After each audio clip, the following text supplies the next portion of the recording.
Welcome, everybody, to another episode of LearnBiz. We're going to do things a little bit differently today because today we are going political on you.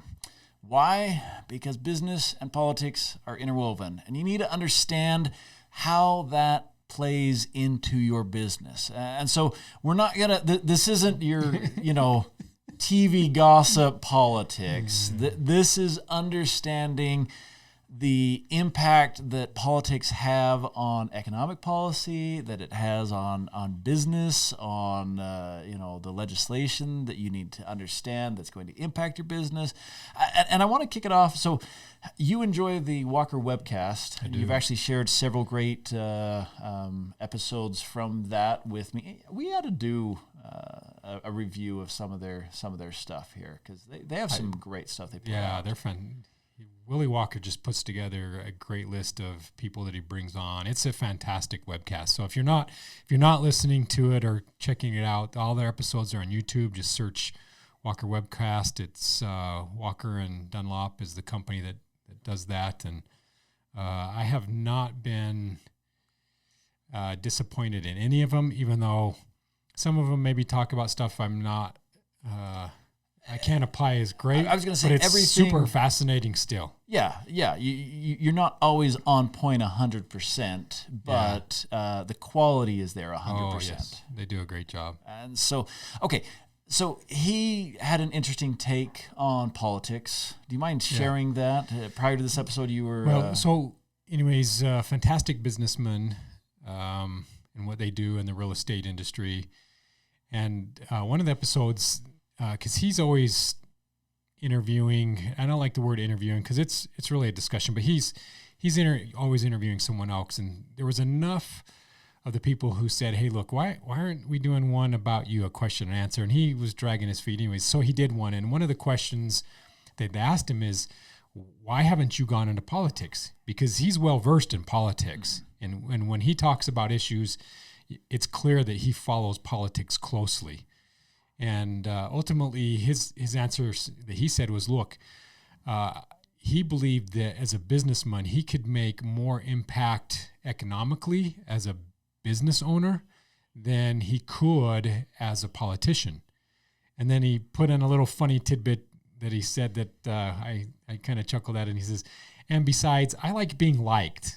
And if you go into politics, 50% of the people are going to hate you regardless of what you do, and I like being liked. So I found that super funny, but very true. Yeah. Absolutely true. Yeah. So, but, and I think the thing when we get into politics is that a lot of times we think federally, right? That's the first thing our brain goes to, and we forget that businesses affect political, economic environments at a very small level. Small towns, small cities, counties, even into the rural environments, business people being actively engaged in their business and good economic policy can really affect a lot of things in their communities. And I don't want too many people to get hung up on this idea that I have to be small town USA to be able to have an impact.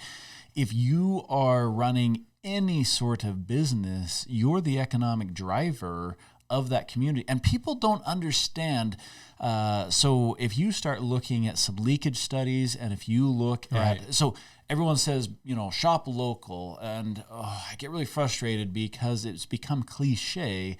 And it's not, if you really want to make an impact, shop local, look at the B2B transactions that are happening with a shop local. That's where the real money is. Yeah. Someone who drives across town because they're going to go buy a popsicle from the gas station instead of, okay, I'm not anti-doing that, but that's not the economic driver of your community. Well, and that's right, but that's interesting because there are some communities that have made shop local a political thing. Yeah, right. You're not out. You kind of get ousted if you don't shop local. But at the same time, I'm always like, look, here's the reality with shop local. If the business is a fantastic business and they stay even moderately competitive, you're always going to shop local. You will. So sometimes I fear that everyone says shop local because I'm a crappy business and I am not competitive, but I still want your money. So here's an interesting thing. And I fear that. I fear that people say that versus you don't have to really say shop local if you're doing the right things. So This is not the intent of this episode, but I'm going to throw this out there. Everyone talks about shop local. So businesses, where do they spend most of their money? What's typically the most expensive line item for a small business? Wages. Do we ever think about shop local when it comes to wages? No, you always look for the best candidate, and if they can come outside the area, you're going to take them.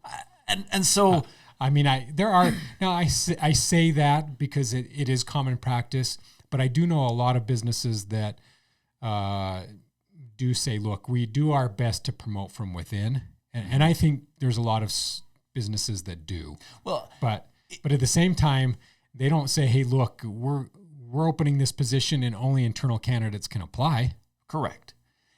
If you look, in my opinion, the first person who really made a splash in dissecting the benefits of hiring within would be Jim Collins, Good to Great, when he looked at, I believe he called it the level 5 leadership, and he used some examples of level 4 leadership where people came in, they were super excited, did a whole bunch of stuff. The second they left, everything fizzled out. It was more the personality, but level 5, kind of that humble, quiet, but determined, intelligent leader that was really making things happen. So we're on tangent upon tangent, and I kind of want to keep this a little bit in. Well, and staying, getting back to the political piece of it, as you were talking, I don't know why this thought came to my mind, but, if you're a current business owner and you're like, I don't really want to be in politics because, they can be messy, even though they can be highly rewarding. But there's some people that say, no, politics just aren't for me.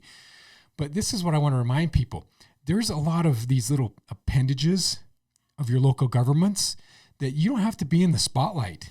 You have planning and zoning, right? And they can do a huge amount, because think about it, if I'm having issues hiring employees because we have a housing shortage, and yet we have a planning and zoning, we have some building laws or codes that are prohibiting houses to be built, I don't want to say faster, or anyways, there are some communities that have planning and zoning that are not real conducive to build for new construction.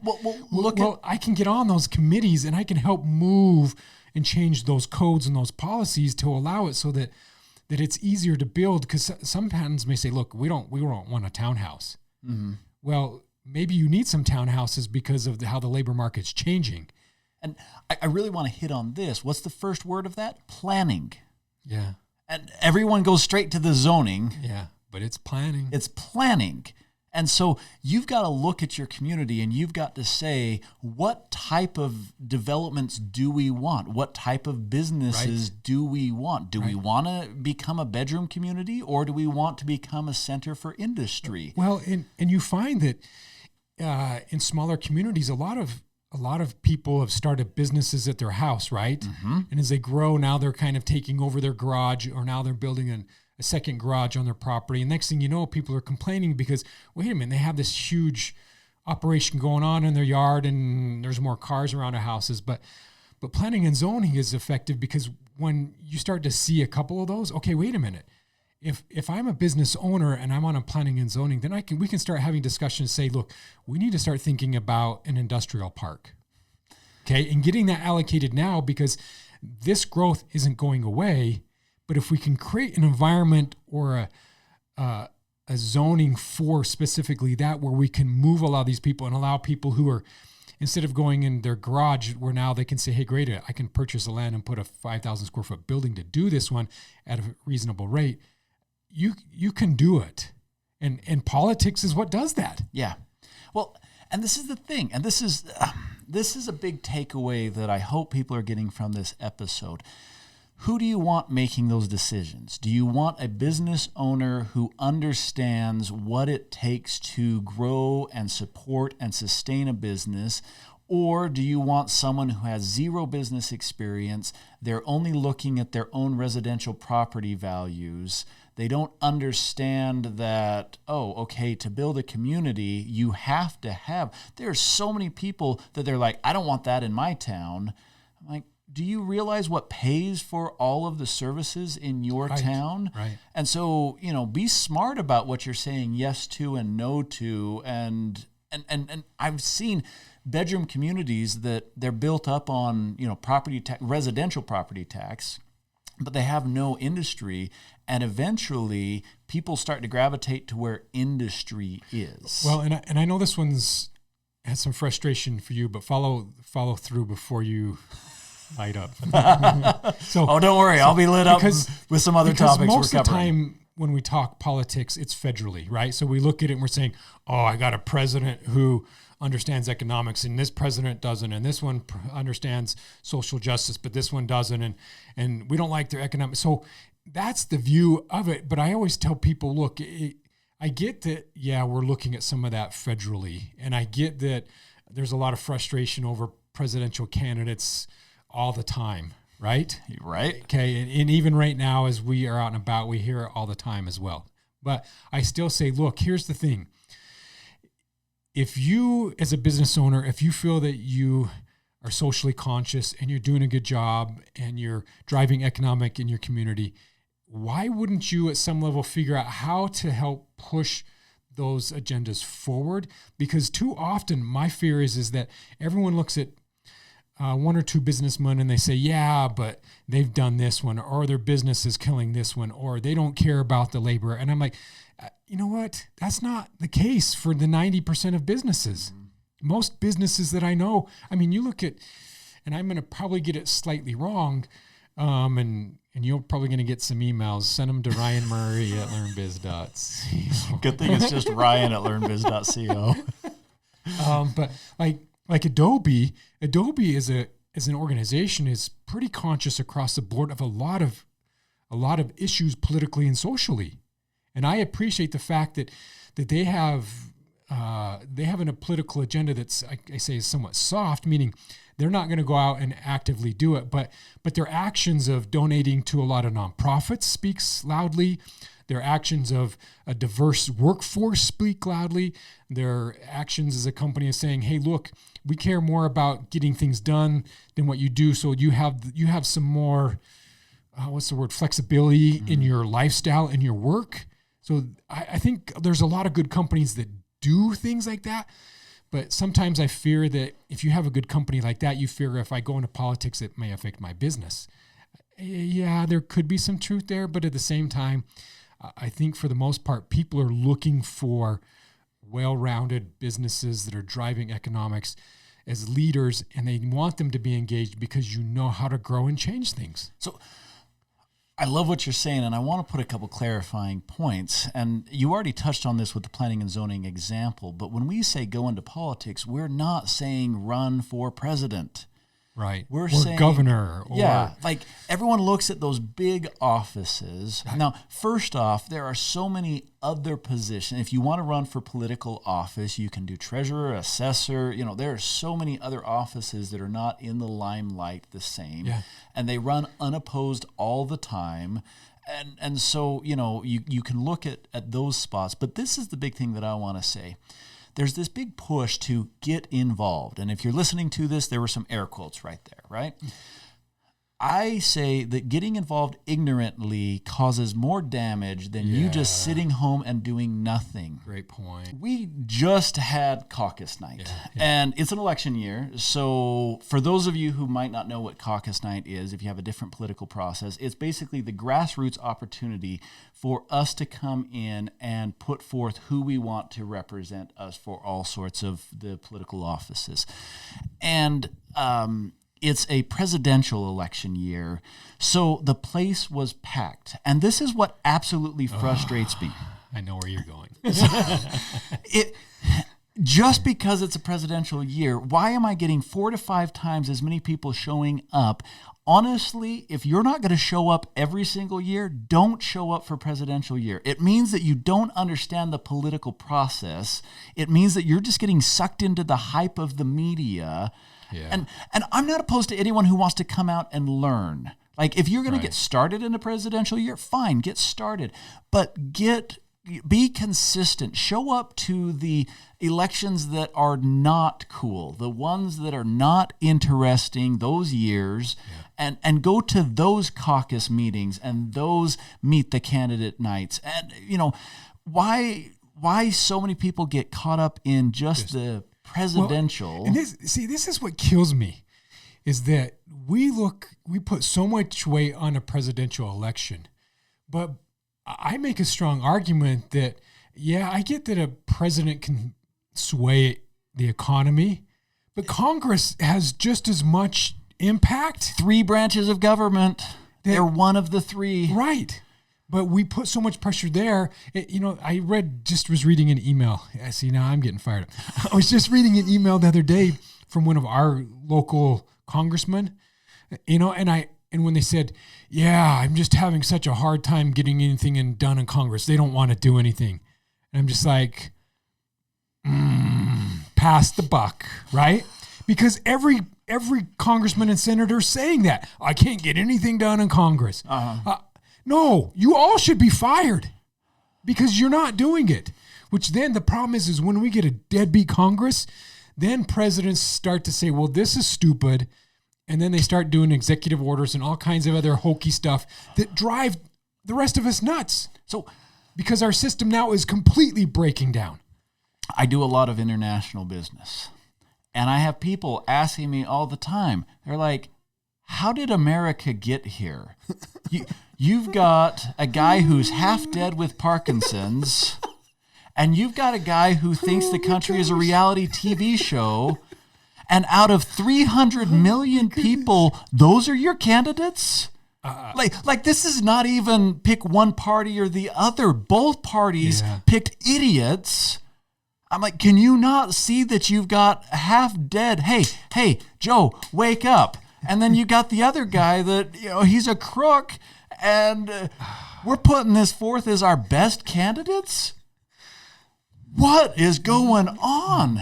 Well, and that's what's amazing, is because we do get other candidates, and I heard a pretty prominent guy the other day, and this was, and I don't tend to pick on presidents because their life is brutal enough as it is. It really is, right? So maybe I should have backed off a little bit. So I try not to be as critical as most people because I played in politics a little bit, that one. So I have a softer side for it, but he made the funniest comment I think I've heard in a long time. He's in his 70s, right? He was old, retired, etc. And he goes, just in my lifetime before I die, I want to have a presidential.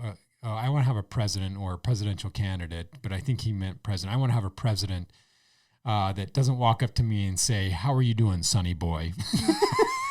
And I'm just like, what happened to the days of we had younger candidates that had a lot of drive? And I don't know. It seems like we can't get them. Okay, so this is my other thing that I'm going to tell business people. As leaders in your community, stop voting for the lesser of 2 evils. Yeah. We're so hell-bent on making sure that the other team doesn't win. We're playing a game to not lose. We're not playing to win anymore. Well, and that was the beauty of the politics back through the 80s and even into the 90s, that we had 2 parties, which at that point in time could come to the table and have discussions. Mm-hmm. And now it just feels like they just want to fight. What can I do to make the other side mad? They don't even care about coming to the table to talk. And that's what was crazy. When you look back at what we called Reaganomics and, Ronald Reagan in those days and stuff, I don't think it was that Ronald Reagan was an amazing president. Okay. I think he had an amazing ability where he found a way to get both parties to always be at the table, communicating and working together. And somewhere after him and the next few presidents, that became divided again. And now it's even more fractured today. And this is what I want to say. I want to say shame on us. I agree. For getting ourselves into this mess. Yeah. You were talking about Congress passing the buck and saying, I can't get anything done. Well, the voters, when we go and vote and we're like, well, I can't vote for that guy. So, I've got so many people I talk to. I'm like, who are you voting for? And they hate who they're voting for. I'm like, then don't vote for them. Well, I don't want the other guy to win. So you're going to vote for someone that you don't like, just so the other guy doesn't get win. in. Think about that for a sec. Can you run your business that way? I'm going to hire someone that I think is garbage for my company just because the other person who applied is really bad. Yeah. You don't hire either of them. Any CEO knows that if you don't have the right person for the job, you keep going till you get the right person for the job. And, shame on us. So I'll try and simmer down. So keeping it back to a positive note, and as we start wrapping up, is that I truly believe that as local business owners and managers and people who are, actively business-minded and active in the community with your business, with your Chamber of Commerce, and a lot of other good things that business owners are involved. I think business owners, if we can have impact locally and we have a desire to do that one, it will start to ripple. Can I hit on something here specific? Because I agree with where you're going on this, but I want to talk about chambers of commerce for a second. Your Chamber of Commerce should be politically active. Right. If your Chamber of Commerce is shying away from political issues, they are doing a disservice in representing the businesses. Now, that doesn't mean that they should force a political agenda, and that's the difference here. Yes. If you have, if you're a chamber director or the chamber board, if they lean to one side or the other, that is not their place to try and put that influence. It's okay for chambers to say, look, planning and zoning, you have some rules that are not advantageous for our business community. Mm-hmm. Can we work with you to get those changed? Yeah. Right? And they should be going to commission meetings. They should be going to city council meetings. There's Parks and Recs committees. I mean, there's so many other committees inside of a government. If you don't want to be on the front line as a city councilman or a mayor per se, they have tons of committees that you can get involved with that you can push and work through good, healthy political agendas to make communities stronger and more healthy, more vibrant. Yeah. Even, I make an argument, even better parks help do that. Absolutely. School boards, being on a school board is a political office and agenda to help move good, healthy economic agendas forward and pushing curriculum that supports the economics of the growth of the community. If you want to hire top talent, someone who's really worth something, their spouse has to be okay with the relocation. They're looking at schools, parks. If the community looks like a dump, if the schools are garbage, you're not going to get someone who has a top skill set. You're not going to attract the wives. Yeah. Or the spouse, I should say that. Yeah, I was going to say it used to be just attracting the wives, but anymore it's attracting the spouse. Yeah. Because you've got high-power professional women that they are looking to relocate, and if the husband doesn't want to do it or the school system doesn't support their and it's crazy how that, and I know we need to be probably wrapping up, but no, we're on fire. But go ahead. I love the fact that nowadays that women bring such a different and healthy perspective that changes so many perspectives on so many things. And so if there's women that are coming in and pushing those agendas, you'll be amazed at how many guys are like, you know what? I'm an electrician. I can go wherever my wife goes and do my electrician work, right? Yeah. And we forget that they're in good, healthy trades where their wife maybe is in more of a professional trade. And you can attract both of them into your community. And then you bring the skill set of the spouse as well to strengthen a lot of those other blue-collar communities, because we all have those as part of our communities. I live in a community that's small enough and rural enough that for me to try to find a plumber doesn't happen. Yeah. But if I know that we could attract a school administrator that was a female and their husband was a plumber, that would be my first choice, hands down, because they're bringing additional resources into their community with them. Right. All right, I'm going to totally shift gears, and I know you keep saying that we're going to wrap up. I apologize, but I got to throw this one out there. I'm ready. So people in politics, whether you're running for office, and I'm going to pick on people who are considering running for office, but also when you're out there voting, understand that everyone thinks that there's this natural progression that I start as business owner and then I move into the state legislature and then I move into the governor. Yeah. And I'm like, do you realize that you just went from executive to legislative back to executive? And most people don't have that talent. So just because everyone looks at it as kind of this progression, they think that, oh, well, I was a state senator, so therefore I'm going to make a great governor. Very different jobs. And it doesn't mean a lot of people get into the politics and they see the inner workings, and that gives them some qualifications and some credentials. But there is a different skill set, personality of someone who makes the laws versus someone who, enforces the laws. Yeah. And so when we're looking at this, now I want to bring it down to kind of a lower level, and I want to look at policy. What's one of the biggest policies that impacts every single business? Taxes. Yes. And so we start looking at who the president of the United States is going to be, and I'm like, guess what?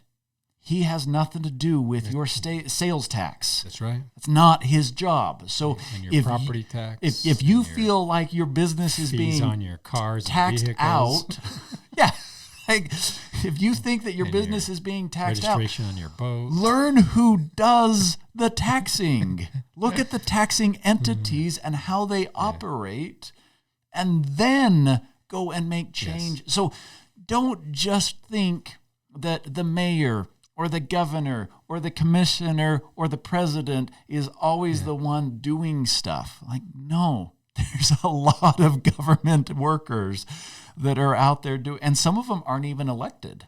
Well, and yes, that's right. And to your point as well, when you say learn what's going on, because we have elected offices and officials that, for very specific reasons, have their own autonomy so that they can hold others accountable. And so often you look at like a local county commission or a county council, and you're like, oh, I hate them and they're ruining us. And I'm like, well, what are you talking about? Property taxes. Oh, you need to be having a conversation with the assessor, and that's an elected position, right? Right. And they're mad at the county council, and it's not. It's a complete blasting the wrong person on social media. That's exactly right. And I just shake my head. I'm like, you don't understand it. So be familiar. I like that. If you're going to do it, study it out and understand all the elected positions and who does what, because they're there for checks and balances for a reason. And so you're a business owner. Maybe you don't want to run for political office. Maybe you're like Willie Walker, where you're just like, I like people and I like when people like me. So I don't want to run for political office. You should be visiting with these elected public officials. They work for you. That's the way that our government is set up. They actually work for you. So if they don't have the time for you, they're not doing their job. And that's a good reason to say, okay, we need to get someone who has the time. But you should be sitting down, and don't just always go to the head. Everyone always goes to the head and thinks that that's where everything, Look at the body. Look at who is actually impacting those decisions that matter to you. And then look at the committees that are driving those decisions. Yes. Just because they're an elected official, sometimes they're forced to follow whatever, their party is doing, or whatever the committee is driving or the board is driving. There's a lot of, it takes time. And you're already busy running a business. Yes. But guess what? Either you can make your own decisions or you can have your decisions made for you. That's right. I'm spicy. I think I've offended enough people. Yeah, it wasn't that bad. Okay. Anything else you want to add with? No, just I don't know. We've said it 3-4 times that it is good for business owners to be engaged in various political levels. Don't be afraid to do that. The odds are it's not going to affect your business, and the expertise you can bring to the table is needed. And if it does affect your business, it was going to anyway in many cases. Yeah. It was just a matter of when that hammer was going to fall. And so you might as well get on top of it, get in front of it, as opposed to waiting till you get the notice in the mail. Yeah. Okay. Well, a little bit of a different episode. Hope you guys enjoyed it. We try and cover all sorts of topics in business because we understand that there's more than just a few things that are driving your business decisions. So if you have a topic that you are interested in, please reach out. Ryan at learnbiz.co would be the best way to get those recommendations. We would love to cover those topics that are of most interest to you. And with that, I think we'll go ahead and wrap up, and we will catch you next episode. Thank you.